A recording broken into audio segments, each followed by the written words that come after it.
एक समय की बात है। एक जंगल में एक बड़ा सा बरगद का पेड़ था, जिस पर एक कौवा और एक कोयल दोनों अपने अपने घोंसले में रहते थे।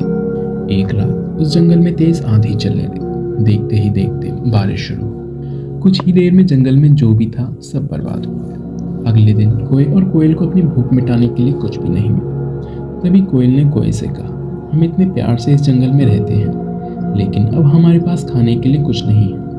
तो क्यों ना जब मैं अंडा दूं तो तुम उसे खाकर अपनी भूख मिटाना, और जब तुम अंडा दोगे तो उसे खाकर मैं अपनी भूख मिटा लूंगी।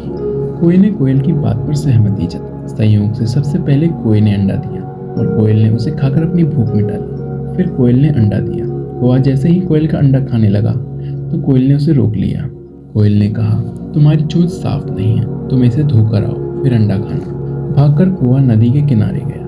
उसने नदी से कहा, तुम मुझे पानी दो, मैं अपनी चोंच धोकर कोयल का अंडा खाऊंगा। नदी बोली, ठीक है, पानी के लिए तुम एक बर्तन लेकर आओ। अब कौवा जल्दी से कुम्हार के पास पहुंचा। उसने कुम्हार से कहा, मुझे घड़ा दे दो, उसमें मैं पानी भरकर अपनी चोंच धोऊंगा और फिर कोयल का अंडा खाऊंगा।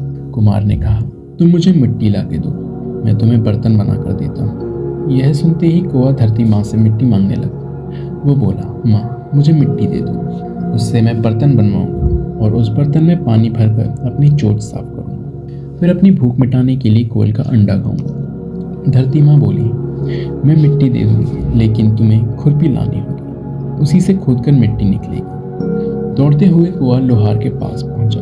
उसने लोहार से कहा, मुझे खुरपी दे दो, उससे मैं मिट्टी निकाल कर कुम्हार को दूंगा और बर्तन बना लूंगा। फिर बर्तन में पानी भरूंगा और उस पानी से अपनी चोंच धोकर कोयल का अंडा खाऊंगा। लोहार ने गरम गरम खुरपी कोए को दे दी। जैसे ही कोए ने उसे पकड़ा, उसकी चोंच जल गई और कौवा तड़पते हुए मर गया।